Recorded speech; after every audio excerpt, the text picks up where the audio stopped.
tell it on the mountain over the hill. For the benefit of everyone listening, what does abolishing human abortion have to do with the gospel? Can I end with that?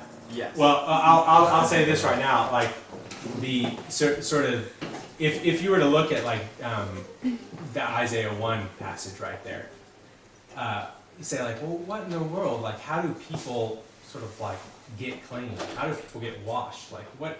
How do you go from like murderous nation to like sanctified, holy, sinful nation to holy city? Like, how do you do this? Like, there doesn't seem to be any means by which to do that. How does a woman who's murdered a child go from someone who's murdered a child to someone who says, I'm set free from that? What is the mechanism of washing? And I would say that, and where we might end up getting to, is that the key mechanism. So people say like, well, so abolitionists are these people who are calling the nation to repent. What's the mechanism? The mechanism of abolitionism will be bringing the gospel into conflict with this evil thing. So everyone in the world's like, man, but we've got to kill our babies. Because I got jobs, or I got this, there's this, and it's not really a baby, and all these different reasons. We have to, because this is the way that it is, and we're stuck in it, and it's a necessity of life. We have to kill our babies because we're just sinners. And we'd say like, yes, you are sinners, but you do not have to be enslaved to this. Abortion is not a necessity. The healing of abortion will be, can I tell you about this guy who came and he was God? So now I'm going to hopefully get back to it.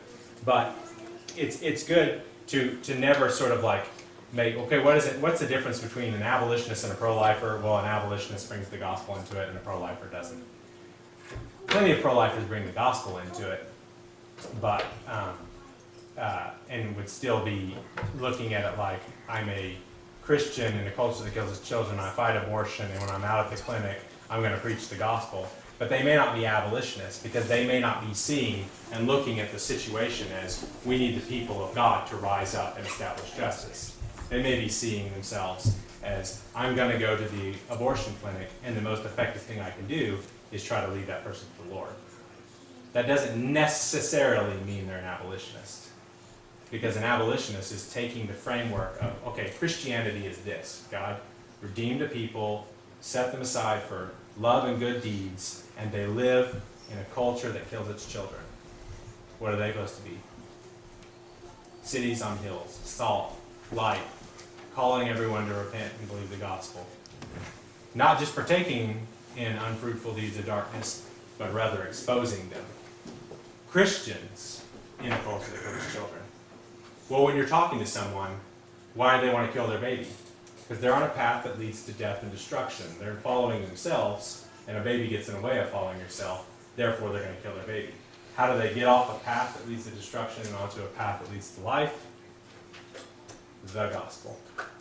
So a person who doesn't believe in the gospel, or have the power of the gospel in their lives to keep them from walking down that path, someone who's not on the way, the truth, and the life, is someone who kills their kids.